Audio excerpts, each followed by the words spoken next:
Morning, welcome to a very warm and sunny Oxfordshire. My name's Chris Maynard, the company is Elite Motorhomes, and today we're going to take you through this Autotrail Tribute 669. So Autotrail the manufacturer, Tribute the range, and 669 the model number which will dictate the layout. So this is on the long wheelbase Fiat Ducato. It is a 4-berth rear lounge van conversion. The dinette area in the back converts to a double bed. You have a removable double bed over the lounge area, and there are also 4 travelling belted positions. To get into the vehicle, of course, we'll need our keys. You've got a couple of keys here. You've got your main Fiat key, and then you've got what's called your habitation key, and that's the key that will do things, will open and lock things like your toilet cassette and your water cap. To get into the Fiat van though, you'll need the Fiat key. Every door of course is central locking, and there's 3 buttons here. So the middle button is the padlock, that will lock all of your doors.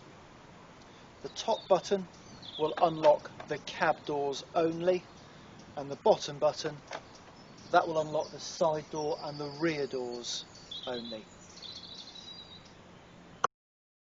Okay, on the handovers I always tend to start with the outside. I always feel it's easier to start from here, work your way around, and then you can go on to the internals of the vehicle. We'll start with the bonnet. The bonnet release is probably not where you might expect it, under the steering column. On these Fiat Ducatos, you actually have to open the passenger door. So if you follow me around here, if you open the passenger door, you can just see, just behind this pillar here, you've got a handle. There's a little picture. Pull the handle and you'll hear that pop the bonnet. Just before we go round to the bonnet, I'll just let you know that your engine battery is not under the bonnet where you might expect it. They locate the engine battery, if you lift this cab carpet up, under this plastic hatch just here, you'll find your engine battery, your Fiat Ducato battery. Now, it's obviously, if you ever want to jump start or charge the engine battery, could be considered a bit inconvenient to mess around removing the cab carpet and lifting that plastic hatch up. So what they give you under the bonnet is a positive and a negative terminal if you ever need to jump start or charge the engine battery. So if we lift the bonnet up here, you will notice under here, just by the cover for the air filter, just to the right, there's a little plastic flap, and you probably can't see it on the camera, but there is a plus sign there. That's your positive terminal, so if you lift that up, you'll see it exposes a bit of metal, and that's where you clip your red crocodile clip onto your positive, onto there. You'll notice just in the middle here, just above this electrical terminal, you've got a sticker, which is the earth symbol. Your negative is only ever an earth, so you can actually earth it on chunky bits of metal where you see fit, but really this is the designated earth point, so this is where you would clip your negative, your black crocodile clip, again if you ever wanted to jump start or charge the engine battery. You've got all the usual bits and pieces under here. You notice the engine sits quite low in the engine bay. Fill for your oil, dipstick is just tucked in front of that. You can see dipstick for your oil there. You've got brake fluid, power steering fluid, coolant, power steering here, and the washer fluid is actually quite inconveniently placed in the corner. Just worth noting, it's a bit tricky, that there's an internal sleeve which just slides out just to make it a little bit easier to fill, to top up your washer fluid. Push that back in. Okay. If we go back round to here, you'll see you've got the fill for your diesel. Ignition key to get that out, pretty simple. You'll notice just below it there's a little blue cap, and this is for AdBlue. And I won't go too far in depth into the intricacies of AdBlue. The very basics are as follows. It does not make the vehicle any more economical. You don't get any more power, any more miles to the gallon out of it. What it does, it mixes with the fuel and it reduces the harmful gases that come out of the exhaust pipe, basically. When these vehicles are new, they will come either full or nearly full from the manufacturer. The advice is not to keep topping them up. The AdBlue does have a shelf life. So what you want to do is wait for the AdBlue symbol, which will come up on your dashboard after however many thousands of miles. It depends, of course, how you drive. AdBlue is available from every petrol station, service station. It's pretty inexpensive these days. It's really important you do keep topping it up. If you just keep ignoring the AdBlue symbols, then the vehicle will go into limp mode, and again after that you'll damage the engine if you do absolutely nothing about it. So it is worth topping the AdBlue up when it tells you to do so. Okay, we'll just open the sliding door. You'll notice there's an electronic step on this particular model. Press the down arrow and that will put the step out. When you start the engine, it varies from manufacturer to manufacturer, but the Autotrails, the step, you'll hear a loud buzzing noise and the step will actually go in automatically from the engine. Next thing to show you, your awning. Our advice is your awning is purely for shade cover. It's not to shelter you from the wind and rain. If you put it out in heavy wind, if the wind gets under the canvas, it will take the awning over the top of the vehicle in heavy winds, and in heavy rain the canvas will collect the water, it will bulge in the middle, and it will eventually just collapse under the weight of the water. So our strong advice really is shade cover only. So the first thing you want to make sure on this particular model, on this van conversion, you want to make sure the sliding door is shut. If it's open or part open, as you wind the awning out, the casing will catch the door and chip the top of the door. So you really want to make sure that's closed first. Your awning handle is a telescopic handle. You can just undo that, extend the handle, tighten that up. Awning locates into here. And what we want to do, we're going to get the awning out approximately halfway, there or thereabouts. We'll say about there. At this point, what you want to do is put the legs down to support the weight of the awning. This way one person can do it, you don't have to have a second person walking the awning all the way out. What we'll do, these legs under here are sprung loaded.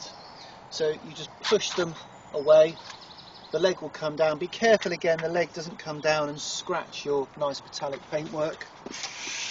We're just going to take a bit of weight of the awning off, lift this clip up inside here, and you'll probably be able to see it a bit better on this side if Ash pops around here.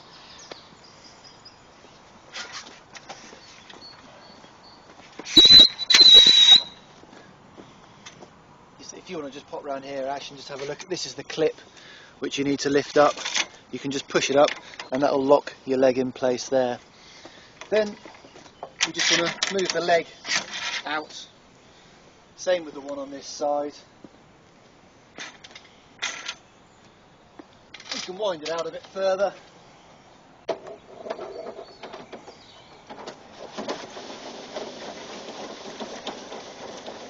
And the legs are supporting the weight of the awning. Again, you can just walk these legs out, and this is just a way one person can do it. If you have two people, then by all means have somebody walk the awning out for you. But this way you can safely put your awning out on your own. Just something to note, these arms, they never go completely straight. They will always be bent ever so slightly. If you wind the awning out too far, you'll notice this canvas goes all floppy. If you just wind it half a turn back, then that will just tension up the material and give you a tight canvas. If you are going to leave the awning out in the rain, which I suggest you don't, then a little tip, just put one leg higher than the other and the water will just run off. You have 2 peg holes, and these new awnings come with 4 pegs, 2 for each foot, to peg the awning down on grass in light winds. Some people strap their awnings down for winds. It will work to a point, but again, if it's a really heavy wind, even the straps won't hold it down. So if you know you've got a bit of bad weather coming, my strong advice is to put the awning away. And it's just the same on reverse.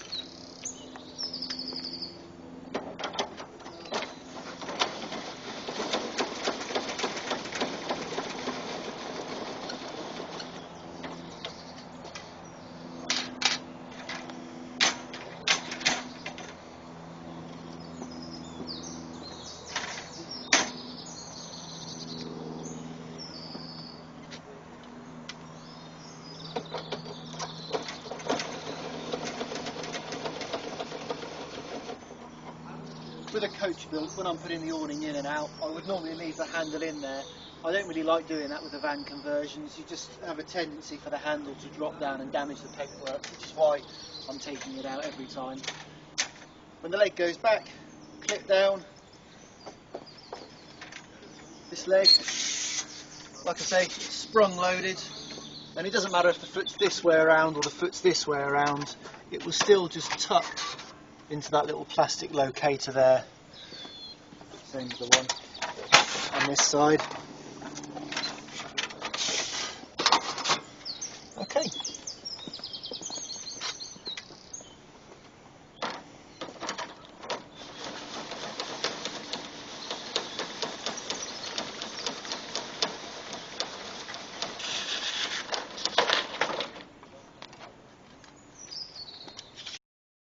Whilst we're in this part of the vehicle, the toolkit for your spare wheel is located underneath your passenger seat.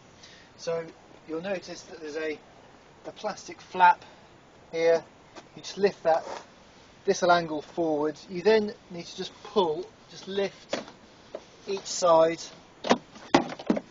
upwards to take this off completely. There is then a little release for your black toolbox. If you undo that, and then you should be able to lift the whole box out like so. In here, you just open this. You've got the things that you would expect. Obviously your jack, screwdriver, towing eye. This we'll just have to pop back round to the front of the vehicle. Locates into a threaded hole, and all you would do, you would pop this little cover off. It exposes a threaded hole, and your towing eye you can then screw into the threaded hole if you ever need to be towed off the site. One bit of equipment which is quite useful. You will notice this adapter with a hexagonal head. This locates, and we're probably better off showing you, just behind the rear offside wheel. Now it might be quite difficult to see on the camera, so you might have to just take my word for it that it's there, but there is a black box which this locates into. You can then unwind the spare wheel down, and the spare wheel is located just underneath the back of the vehicle there, if you ever need to change the spare wheel. Okay, well if we move round from the awning, you'll notice you've got this here. This is the fill for your fresh water. You have a holding tank on board for your fresh water, which feeds your sink and your shower and things. To fill it up, it's really simple. First, of course, you've got to remove the cap. It is a lockable cap. It's in the locked position at the moment. To unlock it, you just move this little flap out. It exposes a barrel, and it is, of course, your habitation key to unlock it. You can now twist the cap. It's really simple. Hose pipe in the hole. If you want to fill the tank up in its entirety, there are a couple of ways you'll know when it's full. You can keep checking the digital gauge inside, but more easily, the overflow is on the top of the tank in this particular motorhome. So as the water fills, it won't back up out of here like it does on some motorhomes. You'll actually hear and see water running out underneath the vehicle as the water overflows out the top of the tank. So, put that back in there.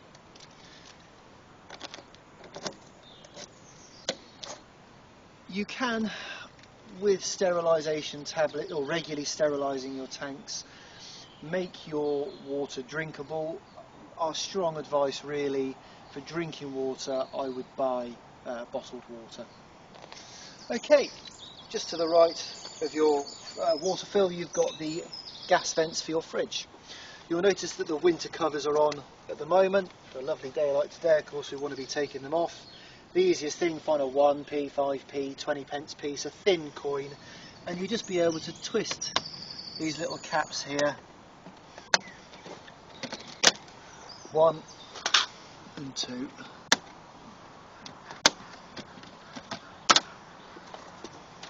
if you don't remove these when you want to use the fridge will actually get too hot behind the back of the fridge, and it then won't cool efficiently. So you need to take these off, obviously, for when you want to use the fridge. Pop round to the back doors. You'll notice these black buttons here. You've got to be really careful that you haven't got the perspex window open for this next part, and you'll see why. This button here, if you just pull the door towards you slightly, then push the button in, you can bring the door round to about here. Now, I've physically stopped it here because to leave a gap between the perspex. If you went all the way around, then the perspex would catch the back of the van. No real need to do this, in my opinion. This is more if the vehicle was going to be used as a commercial vehicle, but it's just so you know that you have the facility there to do so. Open this side as well. Of course, when we go to shut these, it does matter which door you shut first. This one first, and then this one second. Access at the back. On the near side, under the bench seat, you have storage. The new Autotrails, they come with a mains cable. I'll show you where the mains plugs in later on. And then in here, you would get this at the point of handover. Is our elite pack with all the instruction manuals in, service books, things like that.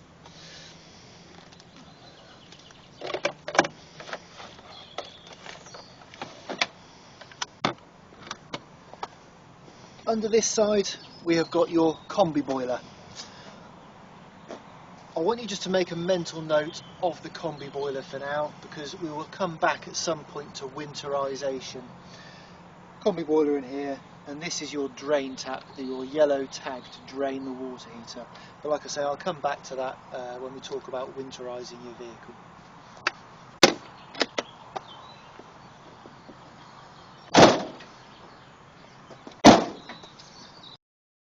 Things to take note of in this area. So you've got the circular gas vent. This is for your Truma combi boiler. Unlike the Ultra Store units, there is no cover for this. This is just as it is. It's just so you know where it is and what it does, basically.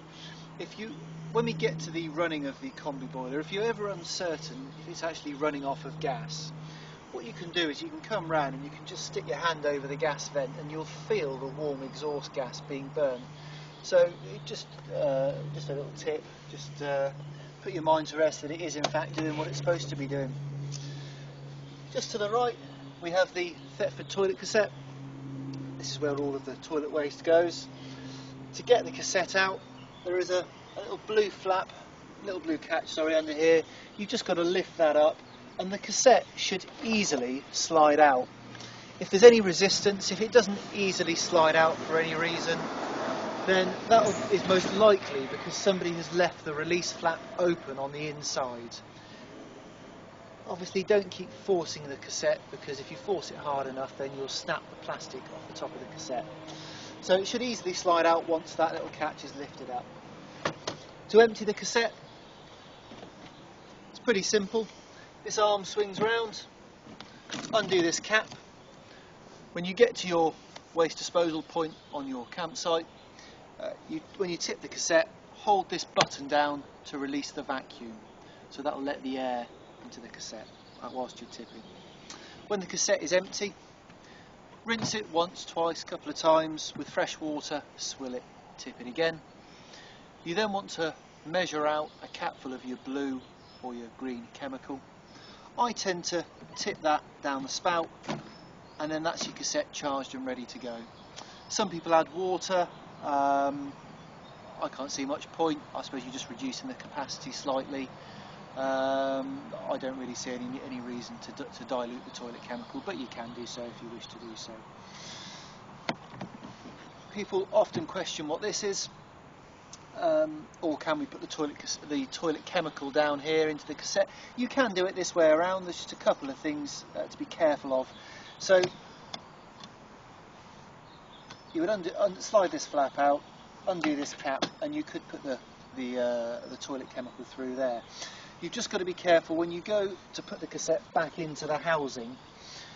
If you look at the way this is all positioned, this is designed to slide into a locator in the cassette housing, so that when you activate the flap on the inside, it activates this flap, of course, to let the toilet waste go through. Also, what you want to be conscious of is the flap wants to be this way around, so as you push the cassette in, it slides the flap out. You could quite easily, by mistake, put the flap round this way, and then the cassette won't go in, and again you'll force it if you you'll damage it if you force it. This is one of the newer kind of cassettes. It has got a handle and wheels. Might look a bit silly, but when these cassettes are full, they are heavy.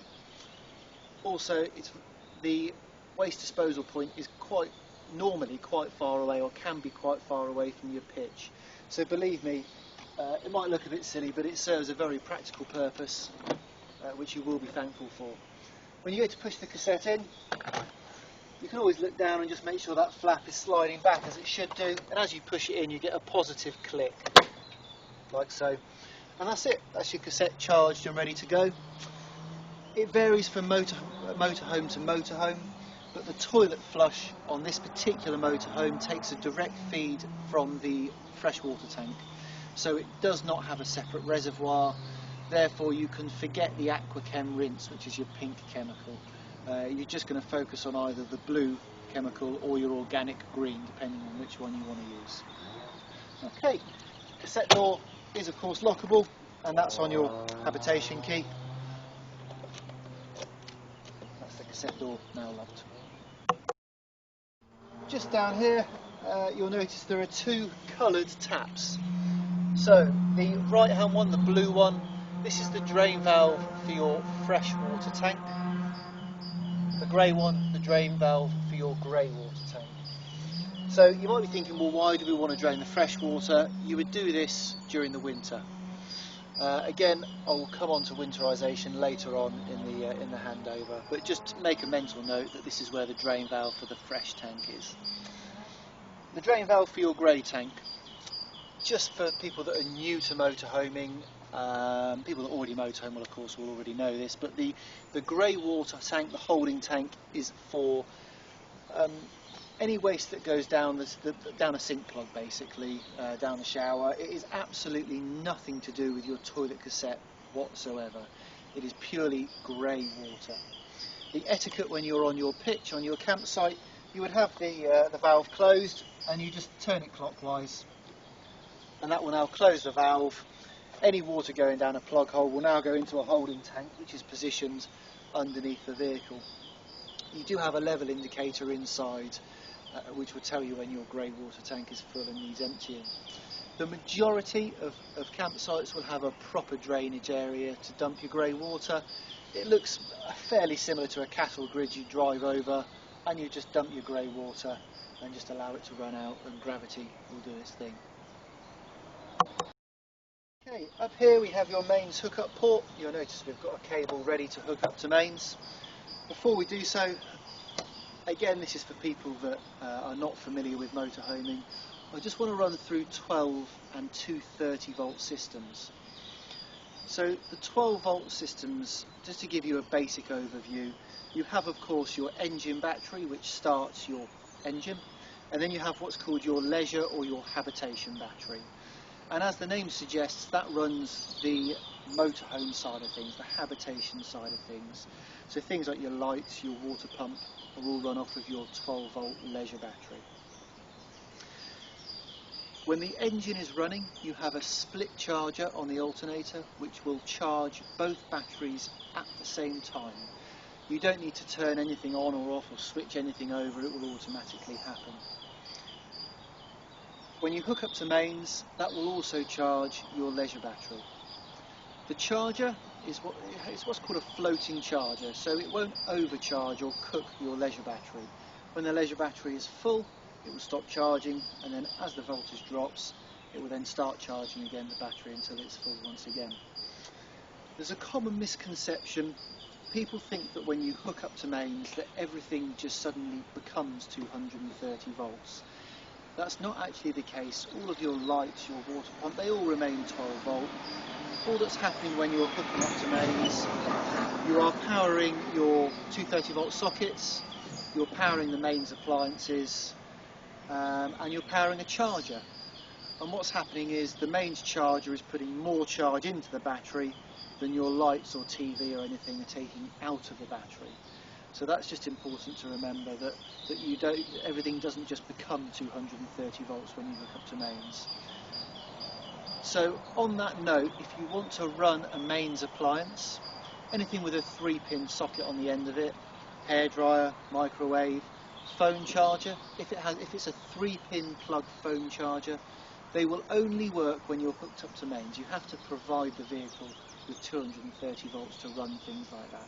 You can of course buy 12 volt hairdryers and phone chargers, but like I say, for a mains appliance you've got to be hooked up to mains. The hooking up, it is advised that you flick the main trip switch down on your consumer unit, hook up to mains, and then flick it back up again. In practicality, do most people do that? No, I rarely do. I suppose I have to advise you that that is the correct way to do things, but of course lots of these things will be down to your discretion. When hooking up to mains, just make sure that the little lid is up like that, because that will have to locate just above the port, and the cable, you'll notice, will plug in like that. Each end of the cable has a different end on it, so it's impossible to get them the wrong way around. One end plugs into the van, one end plugs into the campsite. You can't get it the wrong way around. Just something to note, when you unhook from mains, there is a little blue plunger here. If you push that blue plunger down, your cable will then come out nice and easily. So that's that blue plunger there. So we'll hook back up for the purpose of the handover, so when we get to the internals I can show you how everything runs off mains. Okay, just to the right of the mains port you'll notice your LPG sticker and a little plastic cap which has got auto gas on it. So probably a couple of years ago, Autotrail started fitting to their V-Line and Tribute ranges the auto gas tanks on board. So unlike other motorhomes where you've got a separate designated gas locker with a Cala gas bottle that you exchange, you have a built-in gas tank which is underneath, and you fill it up as and when you go. The benefits are the gas is cheaper. For example, if you want to go abroad, you can buy the European adapters to fill the gas up, whereas the downside with Cala, if you're abroad in France for example, you can't get Cala gas abroad, so you can't exchange a Cala gas bottle in Europe. So to fill the gas system up, nice and simple, you just undo this little cap, it pops out, and it exposes a brass bayonet fitting. The instructions will be at the pump, and this is the same gas, same fitment as if you've ever had an LPG car. The LPG filling stations, you can download a map online so you can see where they all are. If you've got a smartphone you can Google it as you go. But there will be instructions there. All that happens, the nozzle will go on and you'll turn it 180 degrees, and then there'll be a trigger, just like if you're filling up petrol in your car. You can lock the trigger, start filling up the gas. You can't overfill this system. When the gas tank is full, the pump will stop, and that's it, your gas tank is full. There is, as you're using the tank, a level indicator from low to high here. You'll notice it's not lit up. This only works when the engine's running, so you'll have to start the engine to get this to activate, but that will show you the level of your gas tank. They are, from memory, a 25 litre gas tank. Okay, we're ready to move on to the internals, but just before I step inside, just one thing to note on these Tributes: you have a full-length habitation fly screen, which is quite a handy feature. Okay, well, we will start probably in the most complicated section, because we'll start with the 12 volt panel and then I'll move on to your Truma heating. So the To turn the 12 volts on, the pictures on each button, they actually give you a pretty good clue of what each button does. So this is the master on and off for all of the 12 volt power. People ask, do we need the 12 volt panel on when we're hooked up to mains? The answer is yes, you do. Again, just moving on to what I was talking about earlier, it's a common misconception. People assume that when you hook up to mains that everything becomes mains, but as we said, it remains 12 volts, so you still need to leave the 12. Still need to turn the 12 volt panel on. Let me take my sunglasses off. Okay, internal lights. It's difficult to see because it's such a bright day, but it's just turned on all of the other LED lights. They do, of course, each have their own individual switches. They look like that. You can see that's just done the one above the door. Various switches dotted around. All of the lights on board are all 12 volt. They are also all LED. All of the modern motorhomes these days are fitting LEDs for the very simple reason of energy consumption. An LED, very approximately, runs on about a tenth of what a halogen does. So you can have 10 LED bulbs on, depending on the types of bulbs. And it will draw roughly the same consumption of one halogen bulb. So that's why we're fitting LEDs these days. Your water pump. Your water system is, of course, a pressurised system. So it's not like some of the older houses where you have a tank in your loft and the water is gravity fed. You have a pressurised system. So if you want any water to come out of your shower head or your sink tap, then of course you need the water pump on to do so. This picture here, this button here with a picture of a light on the outside, that's exactly what it is. Just above your sliding door here you have again LED, an awning light. These 3 bars, this will go through your levels, so your battery levels. So if we press this button, you can see already actually fresh tank 50% full, grey tank 0. The fresh tank goes up in quarter increments. The waste tank will also go up in quarter increments. So if we press this button, battery select. We are currently on the leisure battery. You can switch over to vehicle battery, and I'll just explain. So if, for example, when you hook up to mains, you could, if you wanted to, with this panel, elect to charge the engine battery instead of the leisure battery. So the mains will charge one or the other. It won't do both at the same time. Just be very careful if you select the vehicle battery when you're not hooked up to mains, you're not putting any charge into the vehicle. What you're going to do is you're actually going to be running all of your lights, your water pump, your system off of your engine battery instead of your leisure. You want to be really careful about not doing that. If you flatten your engine battery right down, then of course you can't even start your engine to charge your batteries up. So for all intents and purposes, I would have this left onto leisure. We'll keep cycling through the menu. Temperature, humidity, we can set the time, back to your main menu. Leisure battery 13.6 volts and charging. Vehicle battery. Now this also says charging. This is because we've left your solar panel charging your engine battery instead of your leisure. There is a switch over for that, and we'll get to that when we move further down the vehicle. And again we're back round to our water tank levels. So that's your 12 volt panel. Just something to note, when you start your engine it will automatically disable your 12 volt panel, so all of your lights and things will not work whilst you're driving along, whilst the engine's running. Okay, we'll move on to the Truma combi boiler next. Before I show you the actual workings of the panel, I'll just explain a bit about the system before I demonstrate it working. So this is a combi boiler. It is not like a combi boiler in a house. A combi boiler in a house, you open the tap, it senses that there's a demand for water, it fires up and it instantly heats the water. That's not the case with this system. You are heating a tank. I believe the capacity is 10 or 11 litres. So it will take time for the water to heat up. The combi aspect of it really is that it's one unit, but it will serve as your water heater and it will do water heating independently. your central heating, so it will do central heating independently as well, or it will do both at the same time, your water heating and your central heating. The system, and I will give you 3 different scenarios. It will solely run off of gas. So the scenario is you are free camping, you're in the middle of a field, there is no mains hookup available to you.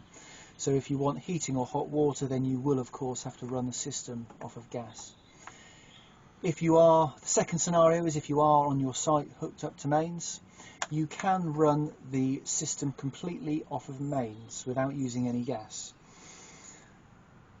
The downside is the mains will take quite a bit longer to heat up than the gas, 2, maybe even 3 times longer to heat up. People normally think it's the other way around, but it's not. With gas, you're burning a fossil fuel. Once it is burnt, you have instant energy. With mains, you're only ever heating an element, so it will always take longer. So the third scenario, we'll move back to being on a campsite hooked up to mains, but you don't want to wait. For example, it could be cold outside. I mean, it's a lovely day today, but it could be in the middle of winter, it could be cold outside, and you don't want to wait an hour for it to get warm in here or for the water to get hot. So you can actually run the system off of gas and mains, a combination of the two. And what will happen is when you set it to the mix setting on the panel, the system will initially heat up off of gas because that is the source of energy which heats the quickest.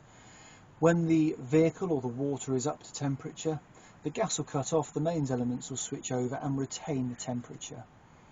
So that's just a bit as to how the system works, and we will then move on to actually showing you, putting that into practice on this panel here. So just to give you a good view of this Truma panel, it's located just to the left of the 12-volt panel above your sliding door. It's a digital panel. You only really, well, you have this button and then you have a little circular dial here which turns anti-clockwise or clockwise and also pushes in. So what we're going to do is just push the little circular dial in, and it comes up with 4 symbols along the top. I know there are symbols along the bottom, but really we're just going to focus on these 4 at the top for now. You'll notice after a period of time, of course, it defaults to the time. So to get it live, the picture of the motorhome with the thermometer in it, this is the temperature setting for your central heating. And the nice thing with these new Truma digital panels, it's very accurate. You can set it to the temperature you want it. For those of you that have had the old Truma system, you'll remember the circular dial with an internal temperature dial of 1 through to 10, and it was quite difficult to get the temperature adjusted how you want it. If, for example, you want the temperature in here to be at 20 degrees, you turn it to 20, push the little circular dial in, and it will heat up to 20. As the temperature drops below 20, it'll heat up. As it gets up to 20, it'll shut off. So it's actually quite an accurate way, a bit like a digital thermostat in your house, of keeping the temperature at what you want. You will notice that the little symbol above the 4 symbols up here, these give us an indication of what's actually happening. Now this symbol here is a steady symbol, which means it's located above the central heating. Because it's not flashing, there is no requirement for power. Basically, it's quite a warm day. The temperature is obviously more than 20 degrees, therefore there is no requirement of power because we're already up to temperature effectively. If I adjust this to 30 degrees, then you will notice that in a second, this little symbol up here will start to flash because it's cooler than 30 degrees in here, and there will be a demand for power to get the system, to get the temperature in the vehicle up to 30 degrees. Moving along to the next symbol, you have a thermometer with wavy lines which are presumably designed to symbolise water. This is your water heating. At the moment it's off. You can have eco, hot and boost. Now eco, 40 degrees of hot water, you can think of that for washing up dishes. If you want a shower though, you're really going to have to turn it to hot, and if you just push that in, then you will select hot there. But there is also a boost setting. As the name suggests, it doesn't actually get the water any hotter, but it will heat up more quickly. Now where it draws that power from, if you put the water heating on to boost, is it draws that power from the central heating side of the boiler, which means that it will heat the water before it starts to get the room hot in here. On a summer's day that doesn't matter. In the middle of winter, if it's freezing cold and you've just got onto your campsite, you might not want that. And hot, to be honest with you, it gets the water pretty hot pretty quickly. So I would say your main focus wants to be on eco or hot. Eco for washing up dishes, hot if you want to shower. Off of gas, it will take approximately 20 to 30 minutes to heat the water up off of gas. Off of mains, as we said earlier, 2 to 3 times longer, depending on the outside ambient temperature. So an hour, maybe an hour and a half, depending on what power setting you've got the system running off. So we've talked about central heating, we've talked about water heating, but we also need to talk about what we want the system to run off of. What scenario are we in? Are we in the middle of a field, therefore limited to gas? At the moment, as you know from earlier on in the handover, we are already hooked up to mains, so we can save a bit of gas. We can run the system off of mains if we want to. So let's put all that into practice. Gas, mix 1 and mix 2 I will come back to. Electric 1 and electric 2. There are two mains elements inside the boiler. Each element is 900 watts, so you have 900 watts or 1800 watts of mains power. Electric 1 is just one of the elements, and electric 2 is both of the elements running at the same time. So the reason you might have a different wattage setting, for example, or the reason you might want to run the system off of a lower wattage setting, is if you've got multiple people plugged into the same mains post. If you're abroad, and they tend to have a low ampage trip, which means you might be actually restricted to running the system off of the lower wattage setting. But of course, the lower the wattage, the longer it will take to heat the system up. You also have mix 2 and mix 1, and that was coming back to your third scenario, where if you run the system off of mix 1, that is gas and one of the mains elements running. Mix 2 is gas and both of the mains elements running.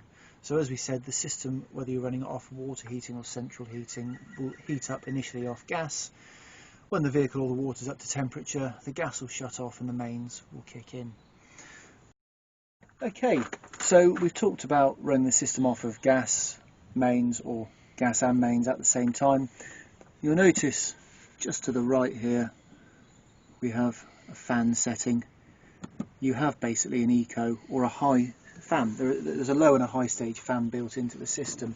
The eco fan is pretty quiet, pretty silent. The high stage fan you can definitely hear. So overnight you would want to leave the fan off on eco. You'll also notice if it's particularly cold in the vehicle and you turn the heating right up, the high stage fan will cut in to get the temperature up quickly. As the thermostat, the sensor realises that the temperature is up to temperature, the vehicle is up to temperature, then the high stage fan will cut out and the low stage fan will cut in. I just want to move back to the panel. For the people that were paying attention, you may have noticed that you have a little triangle here, or a warning symbol, and this is telling us that the system isn't working in the way that we've set it, and this is done on purpose. It comes up with an error code, W407H. Now, you're not going to know what that is off the top of your head. Google, however, does know everything. It is also in your Truma manual. I happen to know that the reason for this fault code is actually because we have no mains power. You may remember from the externals that the advice is to have the main RCD, your main trip switch, turned down before you hook up to mains, and then as you're hooked up, then you move your trip switch up. And that is located, I have to crawl down under the bed, here. This is your PSU or your power supply unit, and under this right hand flap here, you notice it's labelled RCD. You have got 3 trip switches. This first one does the sockets and the hob, heaters, extra sockets, third one fridge and charger. But you notice your main blue trip switch is down. If we lift that up, You will notice that the lights on the heater and the charger have actually lit up now because we've now provided mains. Just a little tip for those of you that hook up and find you don't get any mains, anything working on mains in the vehicle. It is more often than not the trip switch on the post at the campsite, which can involve getting one of the campsite wardens over to open up the post and lift the trip switch up. But if you just want to be sure of that, what you can do, you will notice there is a test button. If you press the yellow test button, if there is mains coming into the vehicle, the main trip switch will trip down. If there is no mains coming into the vehicle, then that will actually remain up, which means you can then safely say the problem either lays at the campsite or it could be a faulty cable, although it's very unusual. There is a faulty cable. There have been stories of lawnmowers running over cables, but it's more often than not it's a problem at the campsite. Just whilst we're here at the PSU unit, I might as well just quickly run through this. You have a mains isolator switch for your charger. If you push this button and it pops out and the light goes off, you've turned your mains charger off. Now, there isn't really any advantage to this. What we want to happen is when you hook up to mains, you automatically want the battery to charge up. You can't overcharge your battery, as we said earlier. It's got a floating charger built into it. So my advice would be just to leave this button depressed. Also the same with your heater symbol. If you turn this button off, you will remove the mains power to your combi boiler, so your combi boiler won't work off mains. And again, it'll come up with that warning triangle H407W, I think it was, or 407WH. So we will leave that on. There is a black 12 volt system shutdown button. This is if you're going to leave the vehicle for a prolonged period of time. You can isolate the leisure battery completely. And also under this left hand plastic flap, you have your 12 volt blade fuses. These are 12 volt for things like the lights, the 12 volt sockets. They are actually all labelled here, so you know what each fuse does. Always handy just to carry a few spares with you. So now that we have put the mains trip switch back up, we should be able to cut back to the panel, and we will have lost now that warning triangle, and it should all be working as we hope. Back up to the panel, I haven't touched anything, and as you can see, we have already lost this little triangular warning symbol. If for any reason that still remains, you can reset it by going round to the symbol. I know it's gone now, but if it were there, you could go round to the symbol, and if you push in the circular dial twice, that will actually then reset the combi boiler and remove that warning triangle if it hasn't done so automatically. So we have discussed this bar here. The very top bar, as we said, these two symbols will flash if there is a demand for power. So the water is currently cold, there is a demand for power, so therefore it's flashing. The room temperature must be above 30 degrees because it is a hot day today, and so there's no demand for power there. You can see there's two little lightning rods here. That's telling us that we are running the system off of electric 2, so both of our elements. If we went down to electric 1, you can see we've lost one of the symbols and we've now got one lightning rod. If we move it to mix 2, we have a picture of a gas bottle and the two lightning rods. Mix 1, gas, one lightning rod. Gas only is just a picture of a gas bottle, and we have no lightning rods up there. The fan, we're on eco, so you've just got one blade of the fan illuminated. If you moved it across and turned it to high, then you get two blades that get lit up. You can see that we have mains into the vehicle, or the combi boiler has sensed that there is a mains connection because you've got a picture of a plug here. And now what we can do is we can actually run through to the timer. Now this is quite long-winded. For those of you that don't want to use the timing function, you may just want to skip this part and go to the next part of the motorhome that you want to learn about. So the timer. The timer is just down in the bottom left of the screen here. Not to get confused with the time.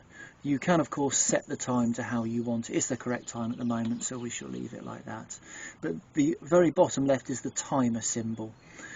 Now this is actually, in my opinion, a really handy function. You could be in the middle of winter, for example. You want the overnight temperature. If you've got a nice thick duvet, you might want it set at 17 or 18 degrees. So if the temperature drops below that, the heater will kick in. When it's up to that temperature, the heater won't be running. It's unlikely you're going to want any level of water heating through the night, so you can have that left off. And if you're on site hooked up to mains, there's not really any reason that you wouldn't want the system running off of mains, because you'd be saving gas and you don't need to heat anything up quickly, and it will quite comfortably keep the temperature at 18 degrees solely off the mains. So what you may want though is, when you wake up in the morning, for it to be nice and warm in here, you might want to get in the shower immediately and have hot water available to you straight away. So we'll just put all that into practice. We'll come back up to here and we will set the temperature to, as we said, 18 degrees. We are going to set the water heating to off, and we are going to set the energy source to electric 2. So that's electric with both elements, no gas at all. We're going to leave the fan on eco because we don't want to be woken up by the fan in the middle of the night. Now, what you may want, if you know your alarm clock is set for 8 o'clock, you may want everything to start happening at, say, 7 o'clock. So we'll have the start time at 7. As we said, we've got our alarm to wake us up at 8, and by 9 o'clock we know we'll be finished, so we can have the end time at 9 o'clock in the morning. We could then set our temperature to what we want it to be the following morning. 25 would be a lovely temperature. Water heating, as we said, we will want a shower, so we can turn it to hot. What I would then suggest is you actually allow the system to use a bit of gas to help heat everything up more quickly. Probably run the system off of mix 2. And again, the fan, we can leave it on eco. Timer on. You've now got the timer symbol in the top right hand corner of the screen. And so just to refresh your memory, overnight we've got no level of water heating. We've got the temperature in the room being retained at 18 degrees off of 1800 watts of mains power. At 7 o'clock in the morning, the system will then heat the room up to 25 degrees. It will heat the water up to the hot setting, which is 60 degrees worth of hot water, and it will do that on a combination of gas and mains at 1800 watts. If you want to turn the timer off for any reason, it's really simple. Just go back to your circular dial, go all the way around on the timer, just push it in, push in again for off, and you lose that symbol in the top right part of the screen. You can, of course, go into the settings menu and mess around with brightness and things like that, but most people don't tend to.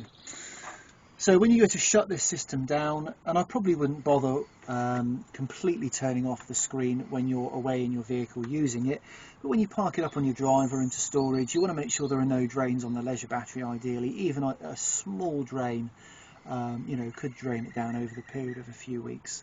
So what you can do is, if you hold this circular dial in for a while, you can let go when it says off.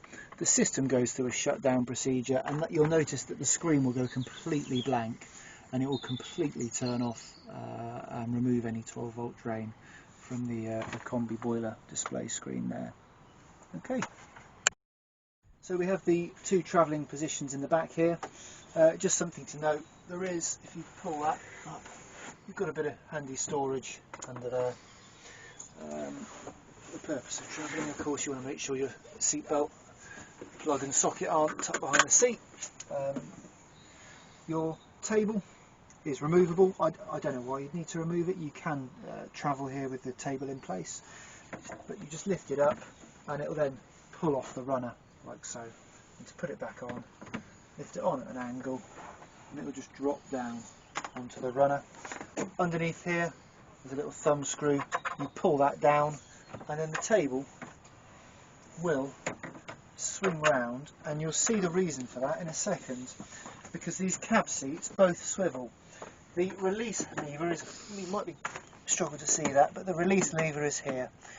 If you pull that, the seat will then, with a bit of sliding forwards and backwards, swivel round, and the passenger one will of course do exactly the same.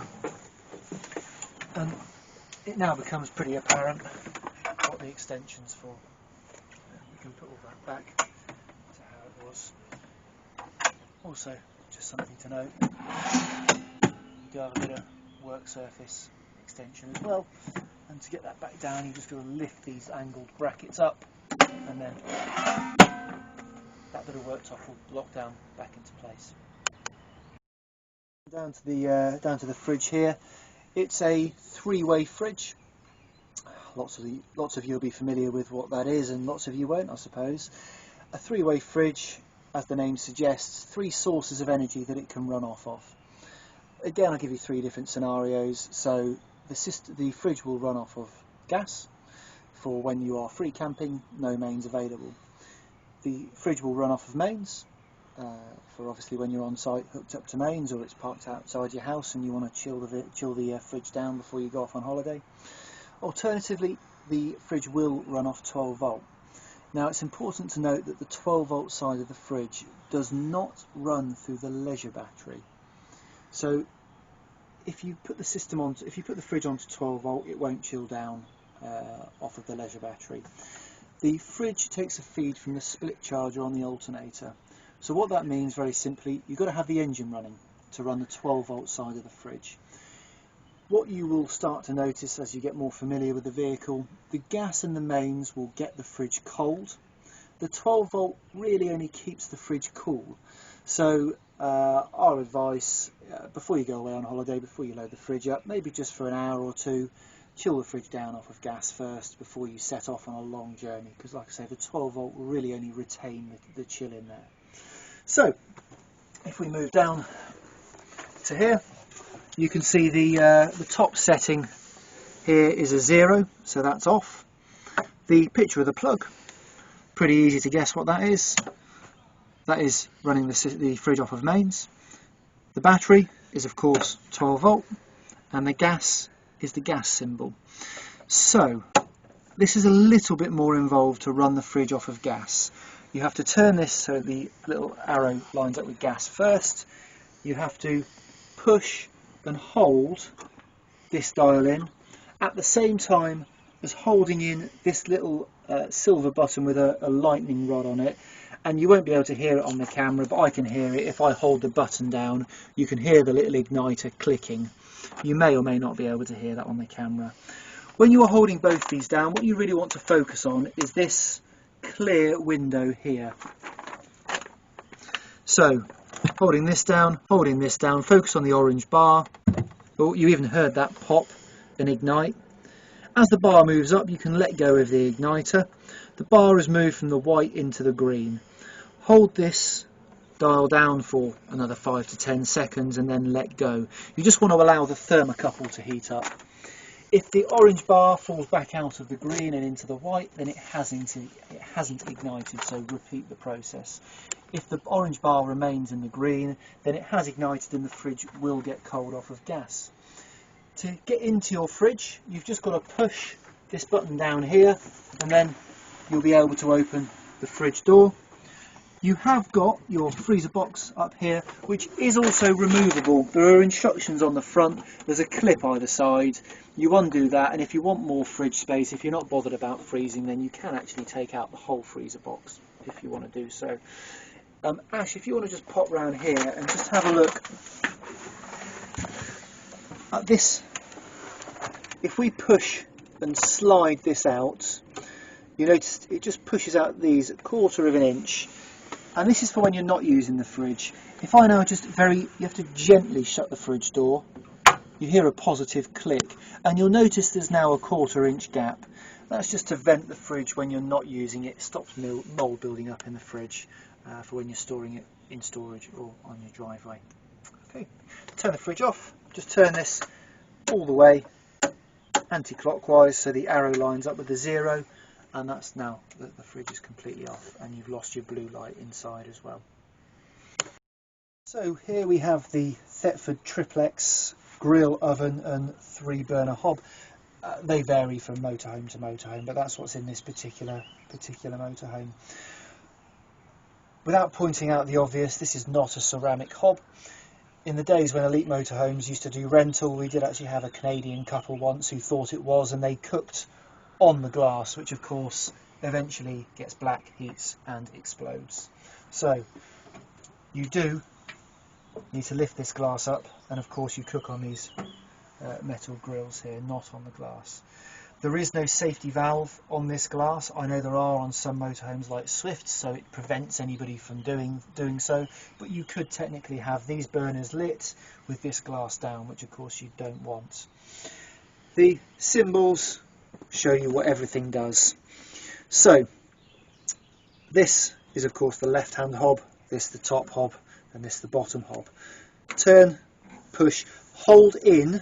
Lots of people tend to let go, but it stops the gas flow if you do that. Hold in, and your electric igniter is here. Ignited first time. You've got to hold this in for another few seconds, again to let the thermocouple heat up.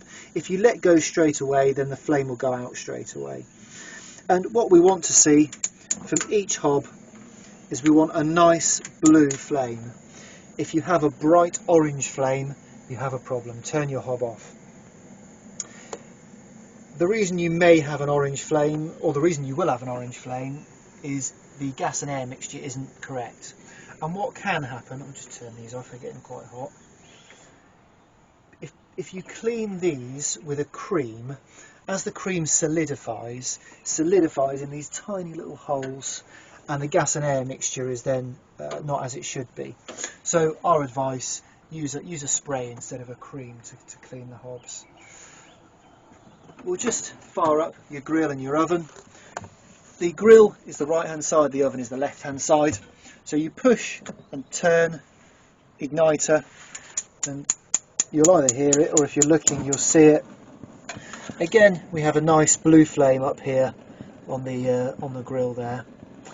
If you leave the camera down there, we'll just turn this the other way around and ignite the oven. And as you can see, that's the burner at the back. And again, what we're looking for, nice blue flame, no orange flame. So we can turn that back up to the 0 there. You will, over time, or probably immediately actually, notice that motorhomes can rattle, but there are things you can do to try and help prevent that. Things like the grill pan, either remove it completely, or some people of course wrap them in a tea towel and put them back in. Some people put a tea towel on here. Of course, just please remember, if you preheat your oven, just remember you've got a tea towel wrapped around your tray. Okay. Whilst we're down here, it's just worth showing you underneath your oven, inside this cupboard. Again, it might be quite difficult to see because you need to come right around here with the camera. On the right hand side here, you have 1, 2 and 3 gas isolation taps. You have by law got to have one for each appliance. They have got little pictures on them. One is for your oven, one's got a frost symbol on, which of course is for your fridge, and the other one is trying to symbolise a central heating boiler, and that of course is the gas isolator for your combi boiler. Right at the back of the cupboard you have got your water pump. So as and when you open a tap, you will hear the pump, and that's placed right at the back here. You notice your filter here. Try and keep it clean. You can unscrew it to take the filter off, but of course please make sure that your pump is not turned on, because of course you will have a flood in the cupboard otherwise. Right. So as earlier mentioned, this is a 4-berth vehicle, if you want it to be so. This top bed is removable. It's in 2 halves. For practicality and moving round the vehicle, just a little tip, it's quite handy to have this half on top of this half.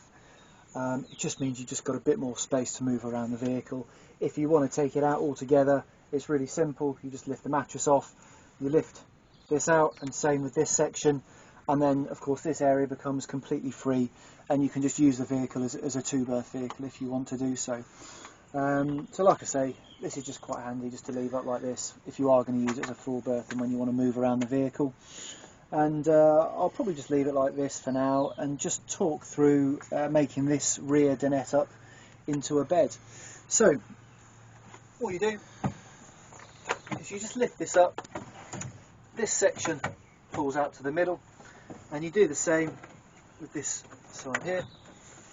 It's actually easier if you pull it from the middle, you can pull it out more square, and it's much easier to do it that way around. You can then slide this out to here.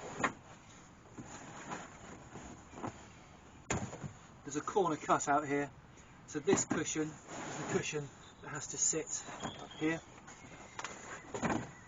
Some people turn their cushions over, sleep on the back of them. You can do so, entirely up to you. Same with this cushion here, these are going to be squashing as your middle infills, and then that's your double bed across the vehicle there. Okay, we'll pull that back. Sorry, you don't need to film that bit. Put the bed back. Just something to note, if you remove this cushion altogether in the rear near side bench seat, you can lift this up. It's on gas rams. Then you've got your leisure battery in there, just if you need to know where it is. You've got your 12 volt 20 amp blade fuse for your leisure battery. Just a little tip with batteries: batteries don't last forever. They do have a life, and very simply, the better you look after them, the more you take care of them, the longer they will last. If you just park your vehicle up and leave it for a prolonged period of time, it's very likely, especially if you've got an alarm fitted, that you'll come back and both batteries could be flat. So our advice is, if you can, if it's practical, start your engine every 3 to 4 weeks.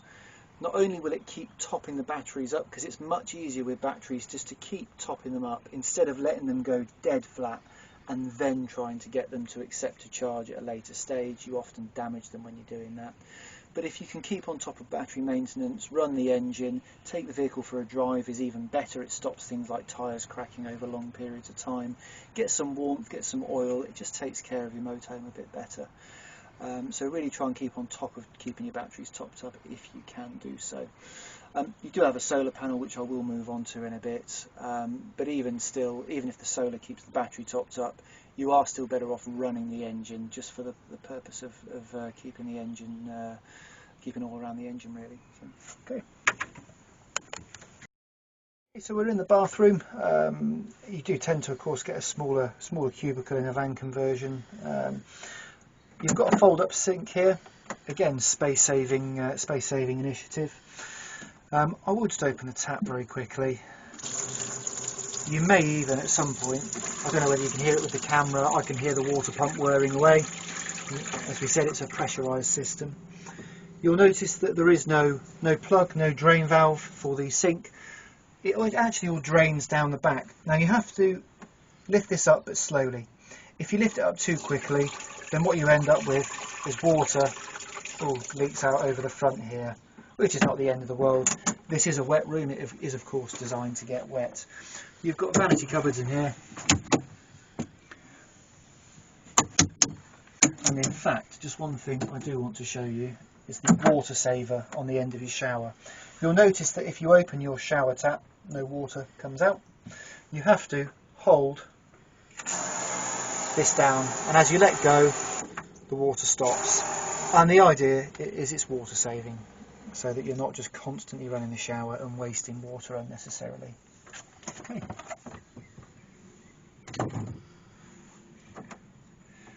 The toilet behind me.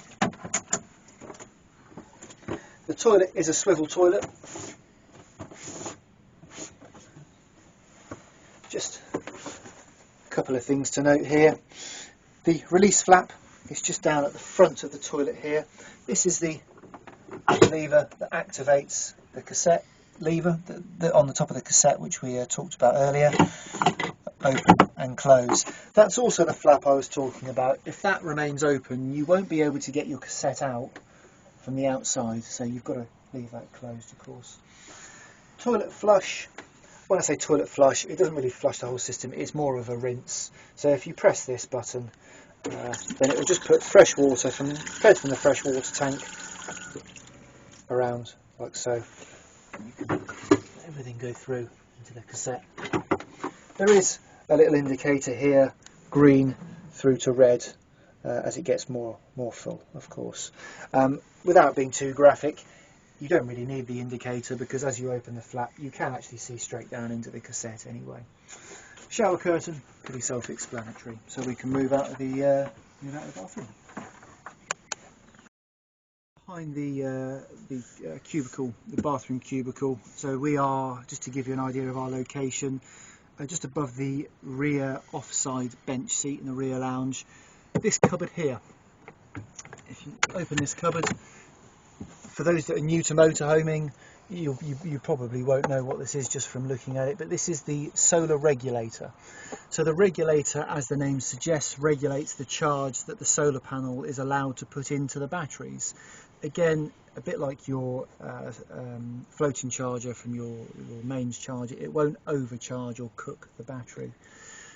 So you have a labelled switch here. Position 1, the solar panel is actually charging the vehicle battery, the engine battery. Middle position is off. Bottom position, charging your leisure or your habitation battery. The lights, I don't know whether you can see that with the camera, hopefully you can. There is a green light right at the top. That will only be displayed when the regulator is sensing sunlight, basically, whether it's accepting charge from the solar panel. So the green light will of course go off at night time when there is no sunlight. The amber lights, and again there are pictures here to help illustrate, give you an idea of battery condition. So right at the moment we're on full, medium or low, basically is the picture showing that there. If you're wondering what this little black device is here, that's absolutely nothing to do with your solar panel whatsoever. That is the temperature sensor for the combi boiler. So that's how your Truma combi boiler knows what temperature it is in here. So you don't need to do anything with that, just don't cover it up, it's just so you know what it is. Okay. I won't go too into depth, I'll just go through the basics of the cab controls, because everybody drives a car. You'll be pretty familiar with what each of these do. We'll just start the engine. You'll hear a loud irritating buzzing noise, that's the step going in. I've already unhooked us from mains before doing this, before starting the engine. Buzzing noise, and it's stopped when the step is in. Okay, so indicators, lights, wipers. Don't forget 6-speed box, not a 5. And reverse is lift that sleeve up, across and all the way up. And you will also note in a second the accent radio will turn itself on. You can see we've got the rear doors open, but this is the plastic rear bumper. Obviously the doors will normally be shut, and this is just a really nice big screen, a real improvement for the reversing camera. Cab air conditioning, of course, only works when you're hooked up to mains. Heated mirrors, central locking, traction control off. Probably only use this if you're trying to get off a field and you want to. You can pull off actually in second gear, will give you a bit more traction on a wet field, and have the traction control turned off, and you'll find that you might stand a chance of just creeping forwards without having to be towed out. USB point, pretty standard fitment here, and 12-volt socket here. You do have a smartphone or tablet holder. If you just pull this down, and you can see that will hold a tablet or smartphone. The accent radio, just turn it on.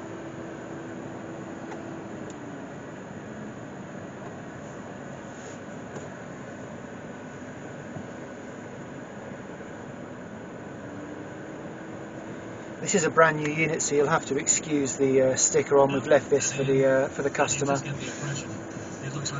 So I'll just turn all of this down. Give it a bit of time to load up. So built into this, as we've seen, we have the reversing camera, and that comes on automatically when you put the vehicle into reverse. I'll probably just turn the engine off actually, just so I don't have to talk over it. But these radios, they are DAB, they're FM. Also, it's a sat nav for UK and Europe. So the FM tuner, again pretty basic. You can press FM and you can just scan as you would do normally with a normal radio. But what I really want to show you is the nav. You can either press home and nav, or you can just press nav and it'll bring you to this point. And we'll just go through putting in a destination. I'm going to put the work postcode in, which is literally just over the road from us, just so you can see what it's doing. We'll select the language is English. There is a bit of setting up to do with these the first time you use them. You can store in your home address, so you can just tap go home and it will take you there without having to put in your full address. So we'll just allow that to load up. Accept the terms and conditions.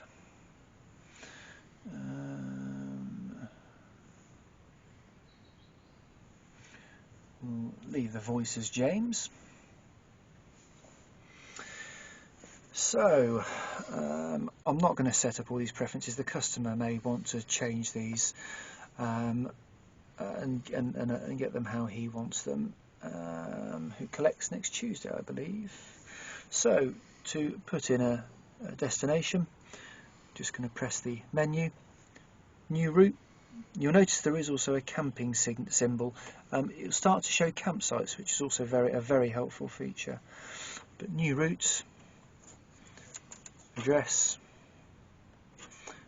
town or postcode.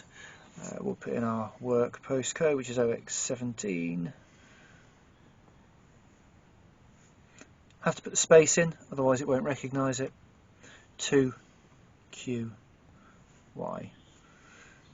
Banbury Lane, Middleton Cheney, that's us. Go to, select as destination, and then it will start whizzing around and doing what it needs to do. Okay, the only other thing to really talk about in the cab, you'll notice there are no blinds for your cab windows. What you have just above my head, there's a little storage compartment, and you've got silver screen covers. They're really simple, they're on suckers. They just push onto the inside of the windscreen to block out the light, but also act as thermal insulating covers. Okay, well, I mean, that's pretty much everything really. Hope you've enjoyed watching. Hopefully it's been informative, and yeah. One last thing to talk about really, when you go to park your motorhome up, when you're not using it, especially over the winter, it's so important to winterise the vehicle. You'll find frost damage will not be covered under your warranty. The vehicle must be drained down in its entirety. You may also, if you are going to leave the vehicle over the summer for a prolonged period of time, don't forget water in a plastic tank, it will stagnate over a period of time.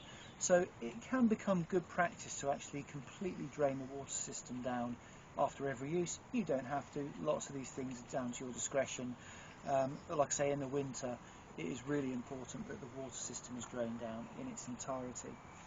Before we open any of the drain valves that we've discussed earlier, the first thing that is really important is you must open all of your taps. They are a mixer tap, so you just turn them to the middle so it's hot and cold. You leave the water pump turned off.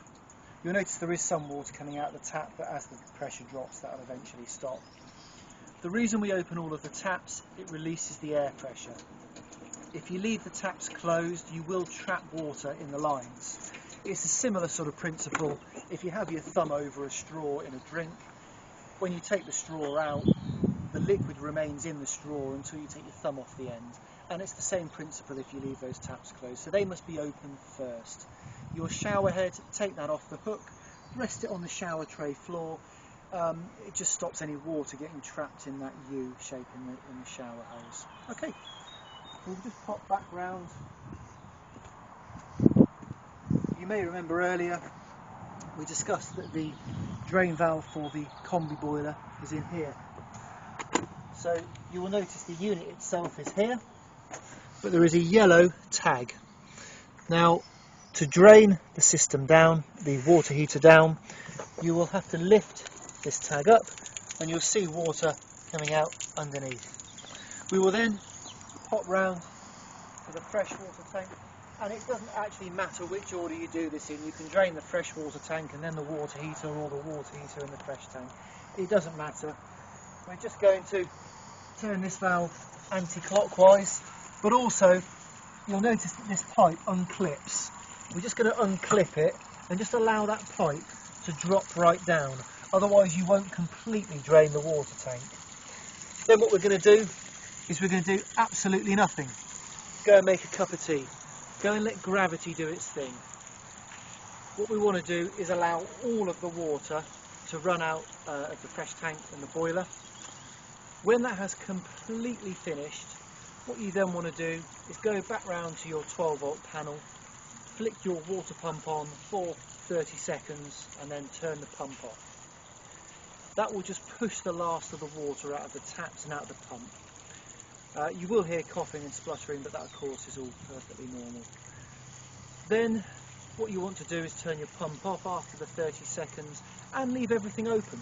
People have a habit of going and closing all of the taps, closing all of the drain valves, but if there is any expansion of water, you want that to come out of the end of the tap. You don't want that to be trapped and freeze inside the tap and therefore damage it.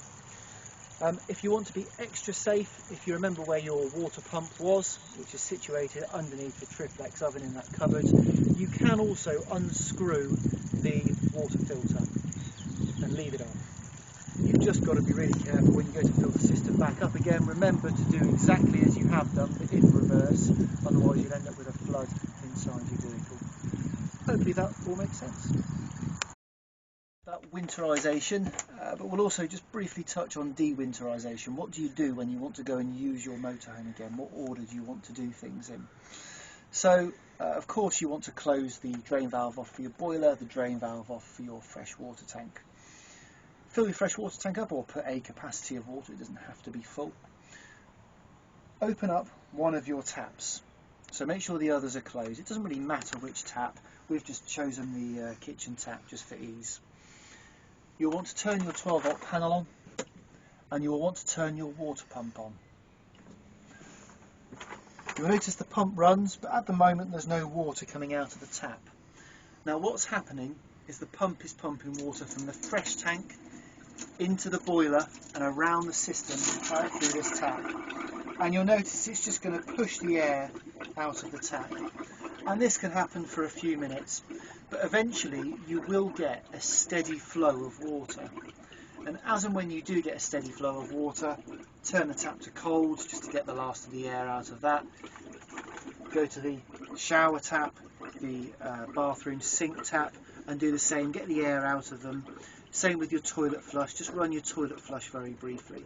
If you don't get the air out of the system, what you'll find is the pump might not pressurise, so it won't turn itself off, it will just constantly run because there's a bit of air in that system. You can see the water starting to come through steadily now.